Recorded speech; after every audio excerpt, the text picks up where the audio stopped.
Proč nestanu? Proč vlastně, jak vytrhnuli by stoličku Tomáš Holý, který zemřel za to, protože chtěl po Hrbáčovi, aby vstal. Proč nestanu? Moje úvaha je možná scestná, možná nemístná, možná trochu rve bludné teorie, v kterých jsem jako bludný Holanďan uzavřen, ale snažím se, když se vyspím vždycky, tak věřit jenom pravdě a někdy svým bludným zhuleneckým teoriím, který rád řeším, protože jsem rád lehkomyslný, nerozvážný a rád prostě melu hovna. Ale chci říct, vlastně Pákistán, vlastně ten Saddam Husajn, který vlastně na 11. září, kde padly dvojčata, tak chtěl ještě třetí letadlo, který letěl na Washington DC, vlastně na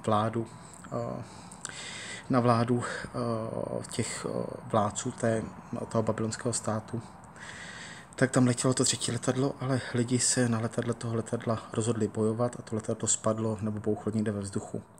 Kdyby tyhle 3 letadla padly, Saddam Husajn by udělal tyhle 3, tak to byly ty 3 návštěvy u paní zubařky, kdy mi chtěli zachránit ten zub, jak vyrovnali 2 stoličku.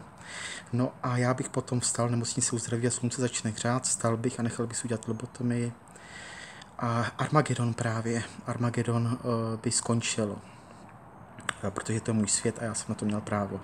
Peťanovi bych dal Lucku, Peťan, teď říkej mi voják, by zabil Standu Norka, protože vlastně kdybych vstal a neudělal si tu lobotomii, tak by mě kvůli Standovi Norkovi, který je na mě, dali do vězení, jako byl na mého tátu Petra Kájínek, ale do vězení se rozhodli dát nemocného Kájínka a proto by se rozhodli do vězení dát nemocného Kubu a Lucka Zajíčková by si vzala Standu Norka.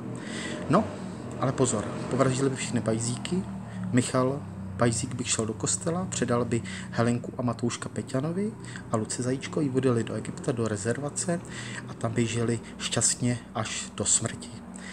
O mě by se staral Michal Bajzík, který by se stal knězem a víra, která pro Číňany je jed, by mě možná trochu vracela do racionálního myšlení, že by se mnou někdy byla i rozumná řeč po té lobotomii. Proto by Michal ale se musel navždy zdát alkoholu, pervitinu, kokainu, heráku, cigaretám a musel by být celý život čistý a svůj život odevzdat Bohu, čili mě.